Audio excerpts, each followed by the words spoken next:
inspire you, that's one of his key words right now, and he's going to motivate you to take care of your vehicle in a better way. I'm very pleased to tell you about Shane Pennell of 360 Auto right here in Joplin, Missouri. Shane is an original native of the Grand Lake area and has a second home in Joplin, as well as his business, 360 Auto, where he is the founder, president, originator, and he is the main man, and you can still walk in and say hello, and occasionally he just might be in the shop under somebody's vehicle. He is a member of the Joplin Area Chamber of Commerce, as well as the Carl Church Area Chamber of Commerce, as well as a leader of the Greater Joplin Business Connection B&I chapter. Please welcome to the room, Shane Pennell with 360 Auto.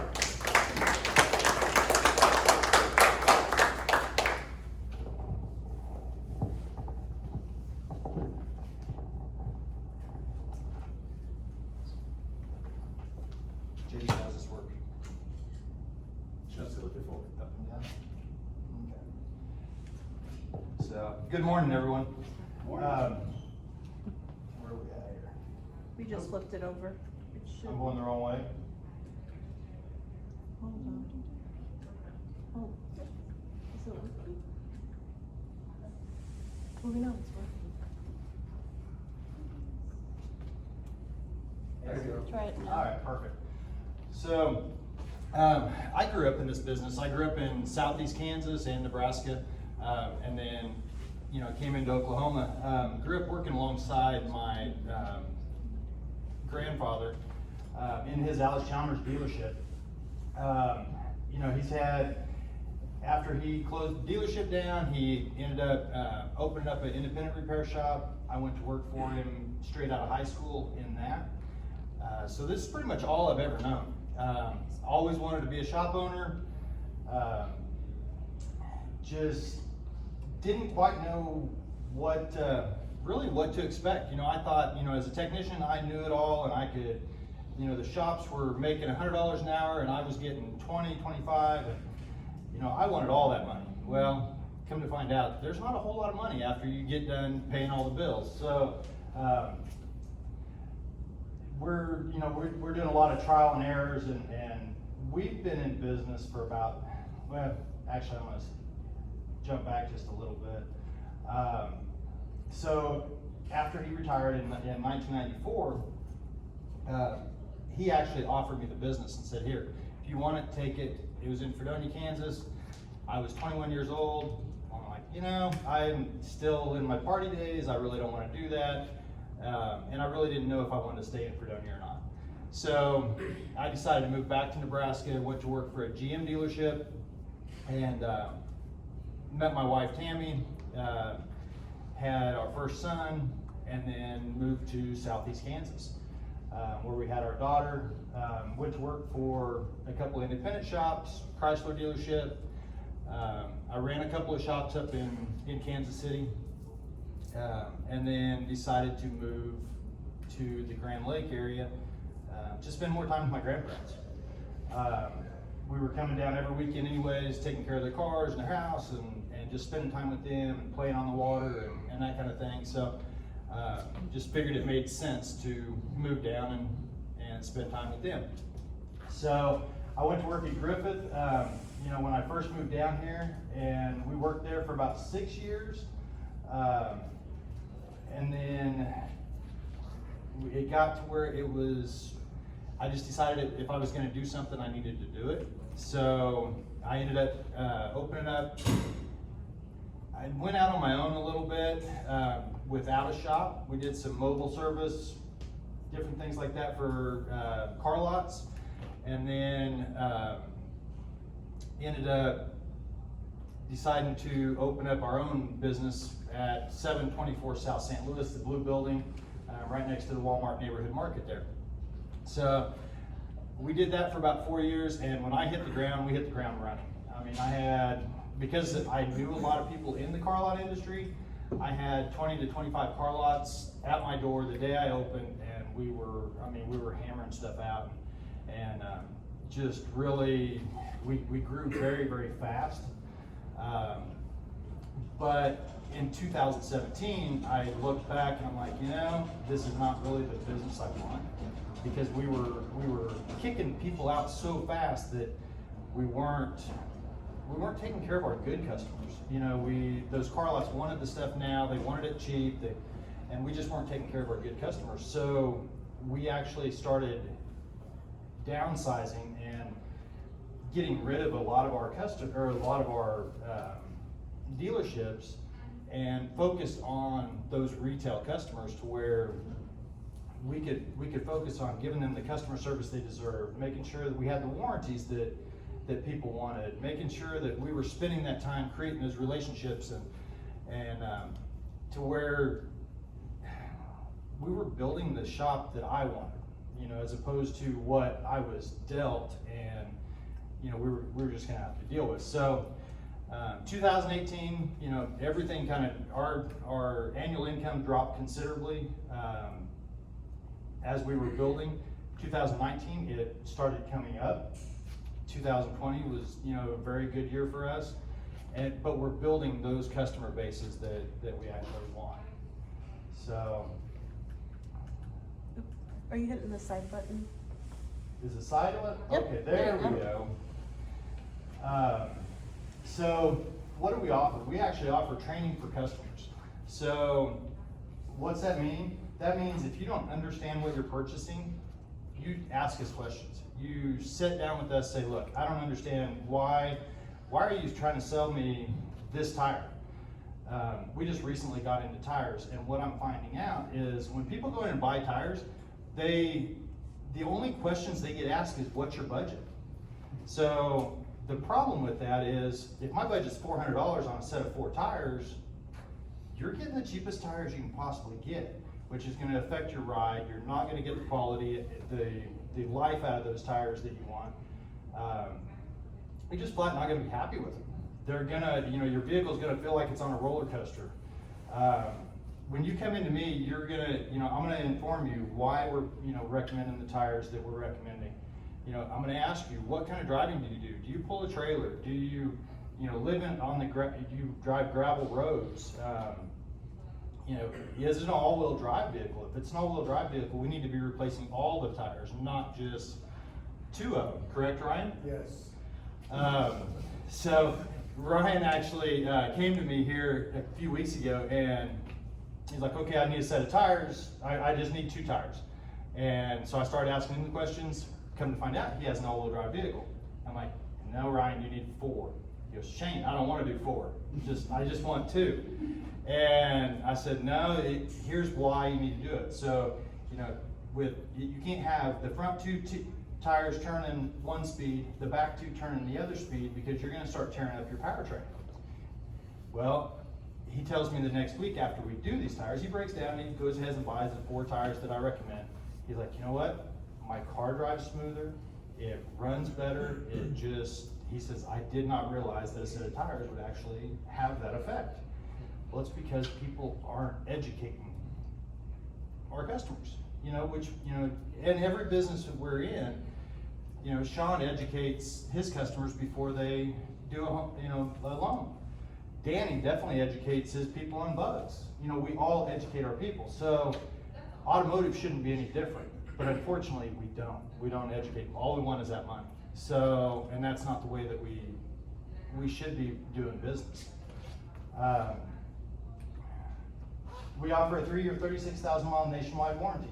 We offer a 1-year, 12,000 on fleet services. So it's the best in the business. If you're in California and I put a radio in your car, you're in California, and it breaks, I'll get it fixed for you free of charge. No hassle, no BS. It gets fixed for you. We offer exceptional customer service. We don't. You're going to be treated the same regardless of your race, your religion, whether you're male, female. It doesn't matter to us. What kind of vehicle you drive. A lot of shops are known for, if you come in, if you're a 16-year-old girl, you're going to get taken advantage of. We don't do that. And I know talk is cheap, but what I've found is with working in Kansas City, it put me in touch with a lot of different demographics, and I found out very quick that person that owns that Mercedes they can't afford to put a $600 set of brake pads on.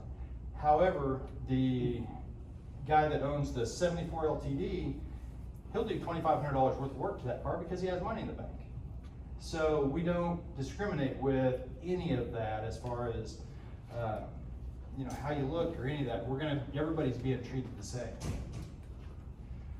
We have early bird drop off. We also do pickup and delivery, which most shops in town that I know of don't do.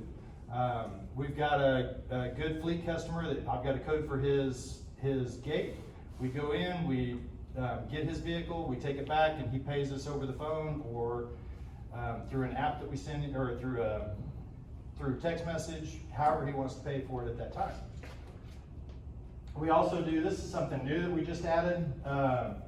They're actually, if you're gonna come in, say at 7 o'clock at night, instead of leaving your keys on your tire, instead of leaving, you know, us having to hang out and wait for you, something like that, we'll put your keys in one of these boxes. We'll send you the box number and the code, and you can come at your own convenience and actually pick it up.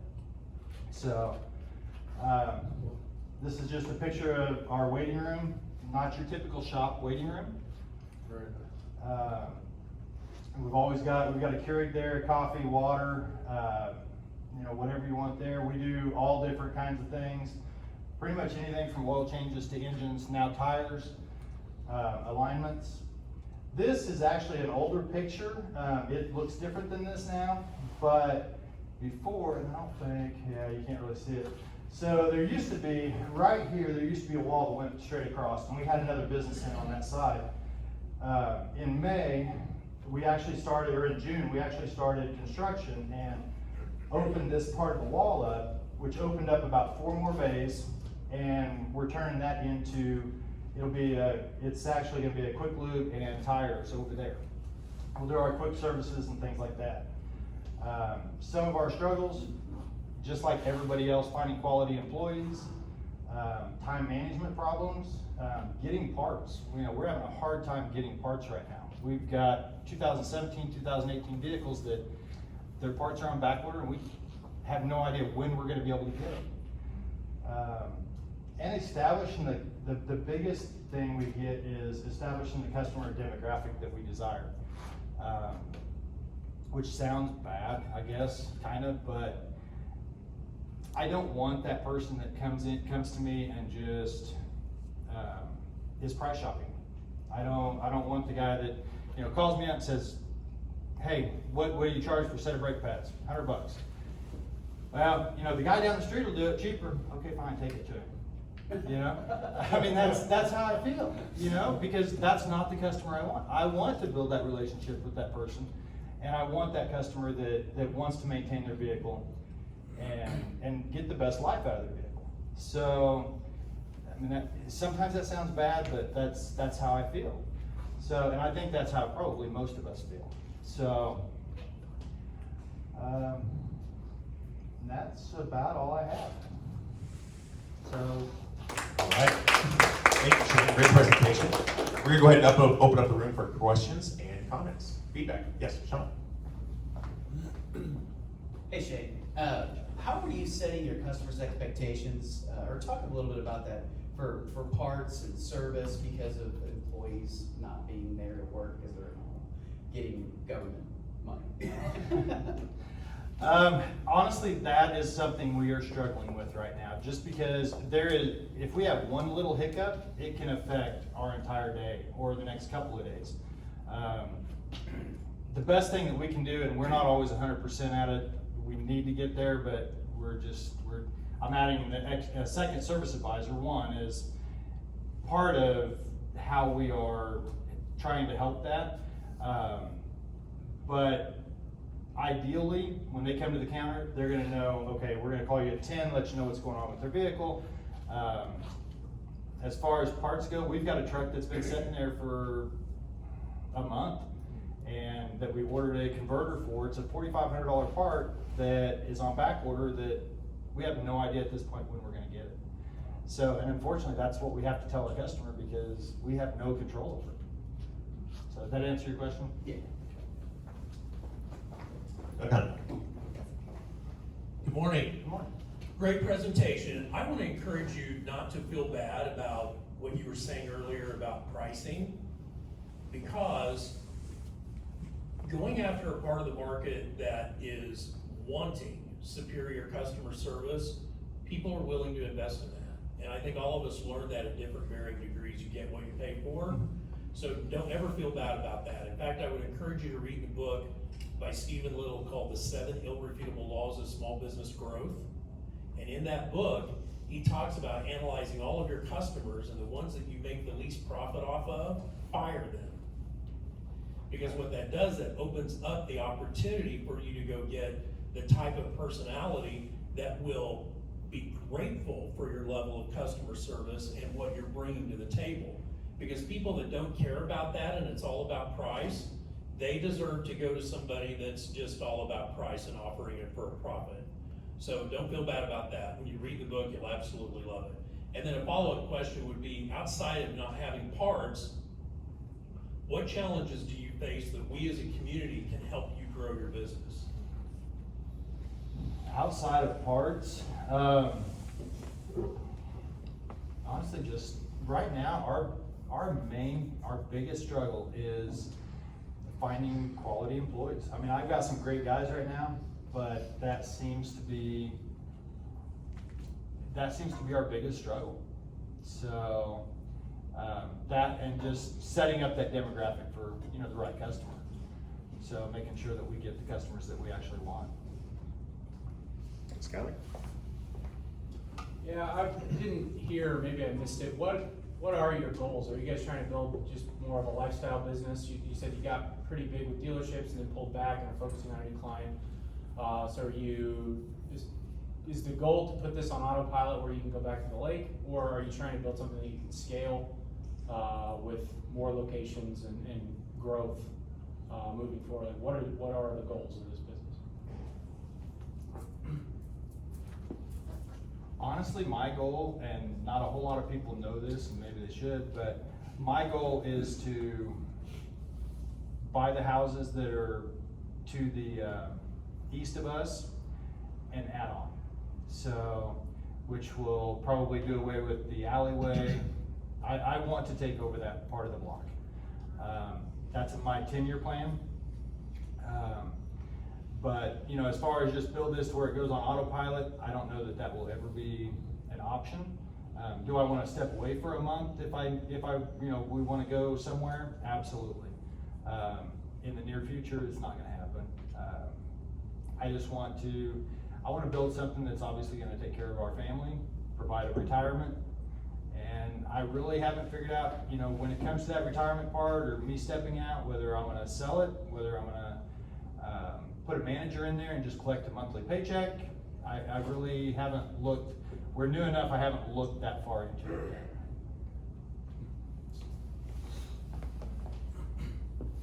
yet. Okay, Shane, good presentation.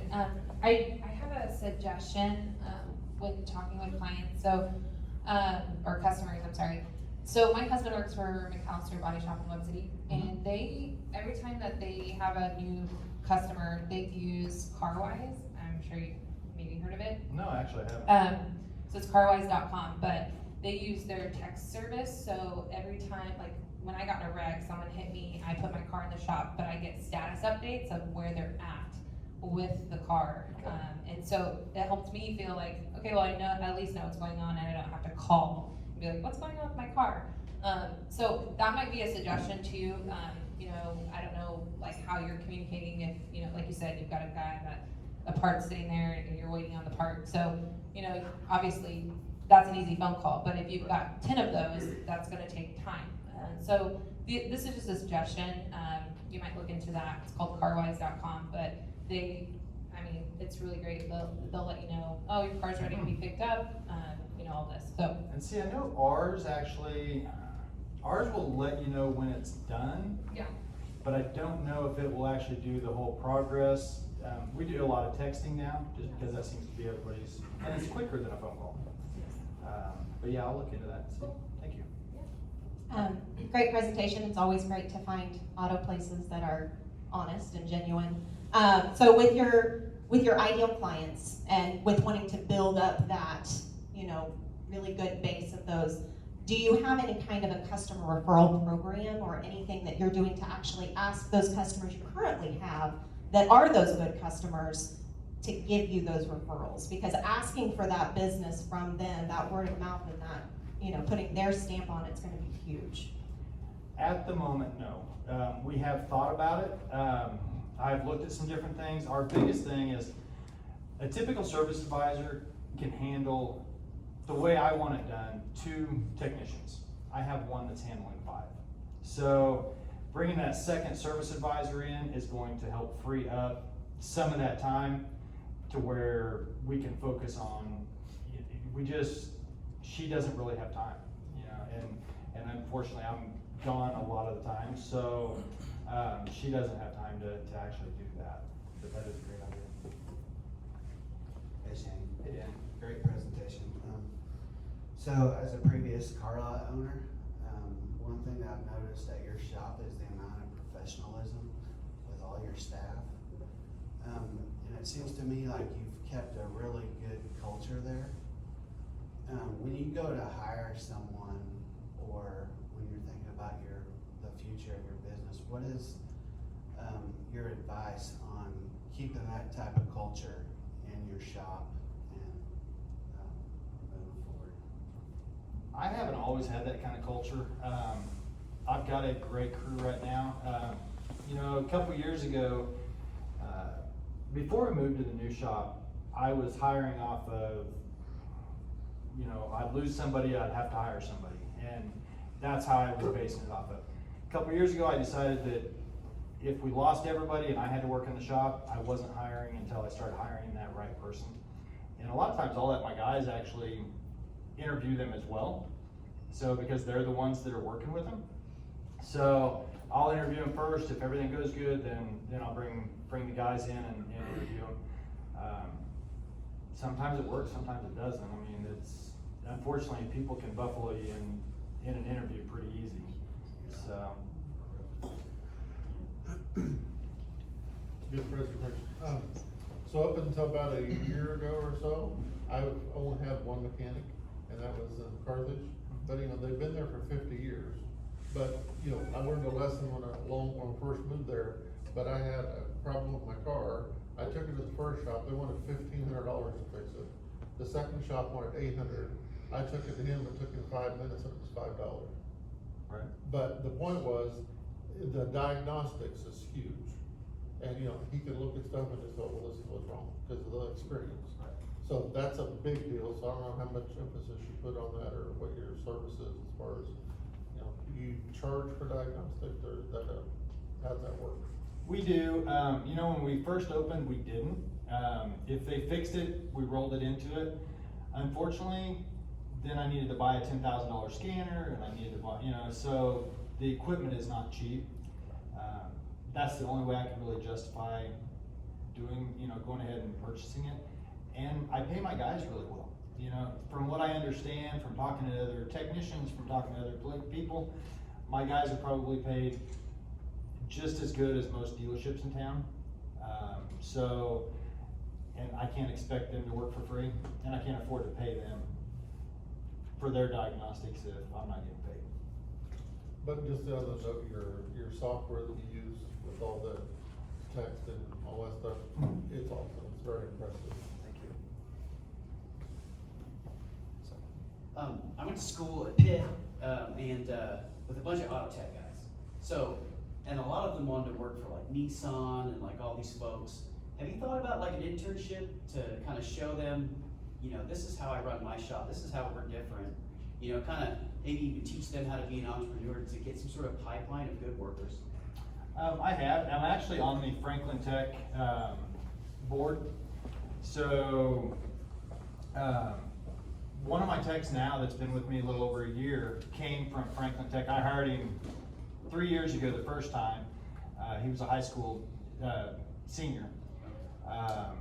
And we hired him through the intern program. And then he went to Crowder for a couple of years, and then I hired him back after he got out of Crowder. I've hired somebody from Crowder that unfortunately didn't work out. But normally I get from Franklin Tech, if they have somebody that's good, I get them. Oh, So, So you but kinda we've have looked at pipeline other, stuff, yeah. uh, So you kinda have a pipeline with Breakthrough Tech? we do.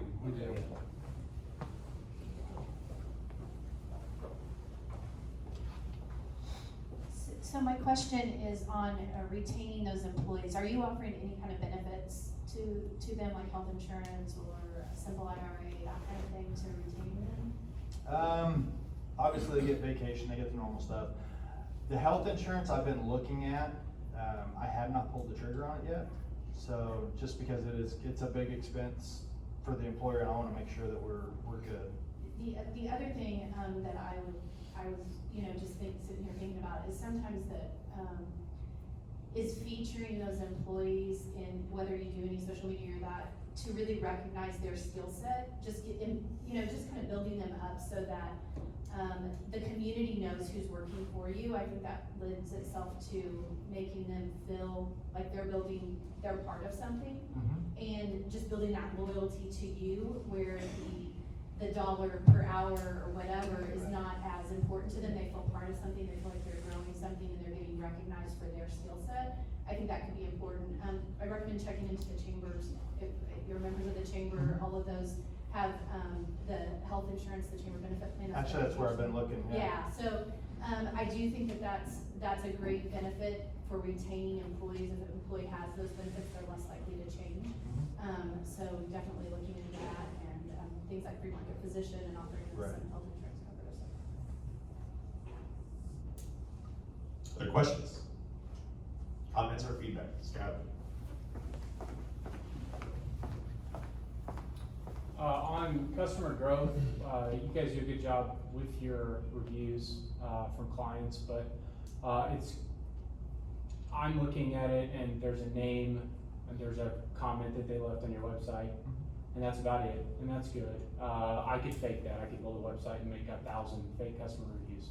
And so what would be more impactful would be anytime somebody leaves you a great review, you've got a really good waiting room that would look really strong on camera.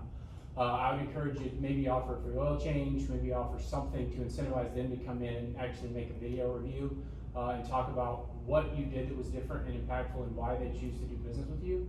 Because I can't fake that if I'm a guy building a website. And that would be so much more impactful, and then you could use that on Facebook for marketing. It would just humanize you guys a lot more. The other thing, it looked like you tried at one point to start doing some video content about what you're doing. Maybe 15, 20 videos on your Facebook page. I would really double down on that. In your industry, trust is the main thing that I look for, and the only way you can build trust now is through your website and through your Facebook videos and just constantly putting content out there. Everything you just talked about why you need to buy 4 tires instead of 2, and all of those things are great little 2-minute videos. And the more you do that and the more you post that on Facebook, the more credibility you start generating, and people that don't do business with you might start viewing you as the authority on being the go-to mechanic in the Joplin area just because you put videos out on Facebook. And so between those two things, you grab my attention with the video on Facebook about why I need to buy 4 new tires instead of 2, and then I jump over to your website and I see 25 different video reviews of actual people that use you and swear by you. That is how you convince me to come to you.